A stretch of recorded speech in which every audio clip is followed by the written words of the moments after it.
Hi, I'm Bilkis Bahari and you're watching Interview of the Day. Nearly every day there's an uproar on gender inequality as well as rape and violence against women. Will women be ever given the freedom to make their own choices?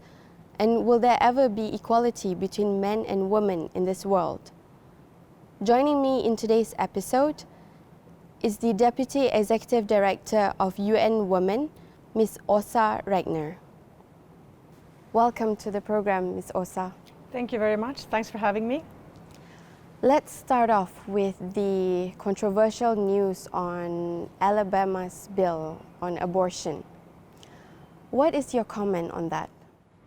Well, abortion legislation is for every member state to decide upon. Obviously, from UN Women, we think it's very important that women can decide about their own lives and their own bodies. It's 2019, and still a lot of women in many parts of the world are still not given the freedom to make their own choices. In your opinion, what is the root cause of this? Gender inequality has to do with an unequal power balance in society. And that means that men have more political power, more economic power, higher wages, are given more value in society than women. So the work that we are doing is to try to shift that power balance so that women get their fair of pay, for instance, and of political participation. In the world today, we know that only a fourth of all the parliamentarians, for instance, are women.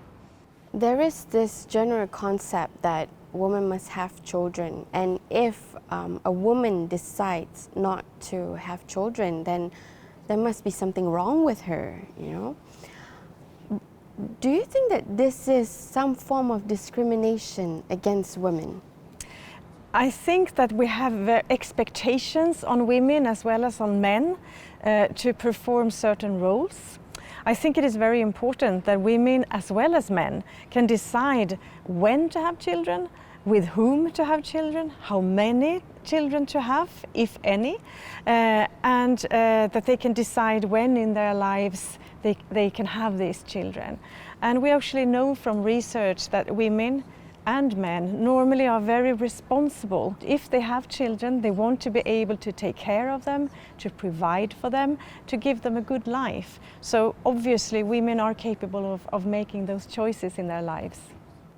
Why do you think in this advanced age, where we talk about disruptive innovation, fourth industrial revolution, but still there are inequality cases, particularly against women, and there's also a lot of cases on rape and violence against women as well.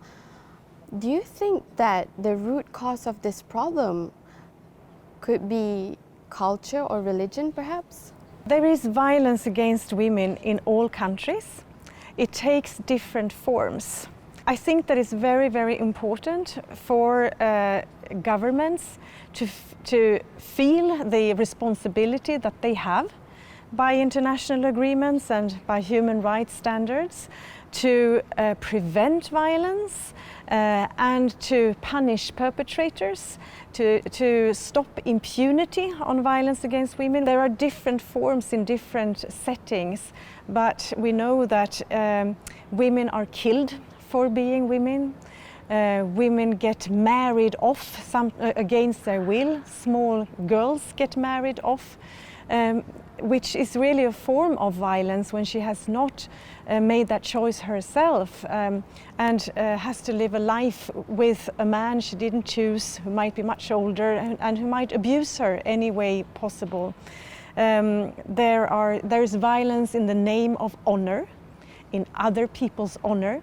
And daily abuse within marriage, rape within marriage, etc. The important thing is that governments take the responsibility and do something about it. Let's steer our conversation to Kazakhstan. I have lived and worked here for 2 years, and I've observed that amongst the society there's a very strong patriarchal culture in Kazakhstan. I understand that UN Women is doing some work here, but how do you break this patriarchal culture in the society in Kazakhstan? I'm not an expert on Kazakhstan, but we do have an office here where we work together with the government against violence against women and economic empowerment. And we know from the rest of the world that if you want to break those expectations and those stereotypes, one of the most important things is for women to have their own income and their own economic autonomy. So I think it is very wise to work on different ways for women to be part of the labor market. Kazakhstan has very high levels of labor force participation, which I think is a good sign of more and more women having the chance to provide for themselves. Also, women have higher education than men. That is the case in many countries in the world. Of course, for the government, it's very wise to use that education for society. And also the issue of violence is a very, very big obstacle in women's lives, obviously. I'm very happy that we work together on these issues. But this change would take quite some time. It does. I am myself from Sweden originally, which is one of the countries in the world which is perceived to have among the highest levels of gender equality, but still there isn't gender equality. It does take time in all countries. However, change is possible. We have seen that in the world. More and more girls go to school, for instance. More and more women are part of decision making in politics and in economy. We know that more and more governments take an interest in this, work actively with budgeting for women's needs, for instance. So change is possible, but it takes time. And that is because it has to do with this power imbalance in society. Do you think that a woman should be held responsible as well for abiding this patriarchal culture? I think that in a society, everybody in that society is part of the culture or is part of the norm in that society. But I think it's very, very important to hold those accountable who are accountable. So in terms of violence against women, it's always the perpetrator who has the responsibility and who also has to face justice if a crime has been committed against a woman. It is the responsibility of governments to protect its citizens and to implement rights, in this case women's rights. So I think that women and girls are born into a society as well as boys and men where they know what they are expected to do. But I think that this really shows why this is a political issue. Do you think parents also play a very big role to give these tools to raise the awareness amongst their children that violence is unacceptable? Just because you're a boy doesn't mean that you can get all the advantages easily? I do think that parents have a big responsibility. I think that education and school is very important. I think it's very important that students and pupils know about respect against other children or other students, that you talk about body and soul in a respectful way, so that boys and girls learn to respect each other. And obviously parents also have a big responsibility in this. Kazakhstan is the first country in Central Asia to introduce policies to support women. But according to the UN Women Survey, there is still a high percentage of gender imbalance, particularly in wages and career opportunities. And on top of that, there is still a high level of violence and rape against women in this country. Does this mean that the policies don't work or is not being implemented correctly? I think that it is very important to have policies to start with, so I think that is very, very positive. And that is also why UN Women and the UN system works in this country. I think it is very important to both legislate and introduce reforms, but then to always also implement them and to fund them. I am very impatient, that's why I have this job. I want change to happen now, and I think that women and girls have waited all over the world or being held back, deprived of their rights. But I think it's a very good step to start to address the problem. I know that the interim president has also said that gender equality is one of his priorities.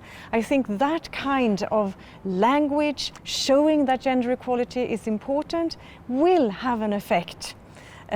Because political will is very important to change the world. It takes time in every country, but I do emphasize that it's important to see that change is possible. And I say that because that is often the effort of women. That could be women politicians, women's NGOs, women's rights defenders, women journalists. It's very often women who raise these issues, and it does pay off. So you've mentioned that you've met the interim president of Kazakhstan, and I'm sure you've also met with a lot of politicians. So what are some of the upcoming projects between the government and UN Women in Kazakhstan? Yes, we have discussed, and we were very happy that we could meet with the interim president, with the prime minister, with the foreign minister, and with the deputy prime minister, and other high-level representatives of the Kazakhstan government. It's a very good sign of the cooperation that we have. Well, we already work on violence against women and on economic empowerment. From a gender perspective. We also work already on how to implement the Sustainable Development Goals, which are really goals which all UN countries subscribe to, which also has important gender equality dimensions. We also discussed gender budgeting, which means that the state of Kazakhstan has the ambitions to allocate money fairly between women and men, so that women do get their fair share of the common resources. When you mention the gender budget, is it equal payment between men and women in terms of wages? It can be that, and as you mentioned, there are big differences that women are getting paid less for doing the same work. That is also a problem all over the world, although the differences they vary in different countries. And obviously, I mean, for women, the rent is the same, the milk costs the same, the bus fare is the same. It has a big implication in women's lives. But gender budgeting in general is actually for the finance minister or for national agencies, for the national budget to allocate money in a way so that parts of the national budget, be it health system or social services or police, also see to women's needs as well as men's needs. So it's really a very important tool to allocate resources in relation to a government's priorities. Recently, the World Bank has conducted a survey and found that there's only 6 countries in this world that give women and men equal rights. And this includes Sweden, Belgium, Denmark, Luxembourg, France, and Latvia. So what's happening to the rest of the world? First of all, there is no country where gender equality has been achieved.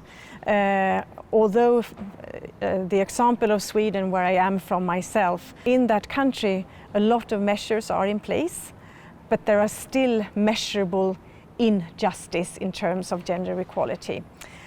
But I do think that since gender equality has to do with this equal balance of power, it is very, very difficult to get quick results. You have to work on it, constantly, short term, long term. You have to do an analysis in the country. What is the biggest problem here? How can we start to work on that systematically? The good news is that from the UN side, we see a lot of interest now from member states, both because this is a rights issue, but also because it's a smart thing to do. You have to make use of everybody's education, everybody's resources. We know that countries with high levels of gender equality are also often levels with economic growth, with big labor force, a big labor force, good taxation base for the state, etc. So we see a lot of interest in that from many member states at the moment. But we also see some resistance, since this is, again, about shifting societies in a very progressive way.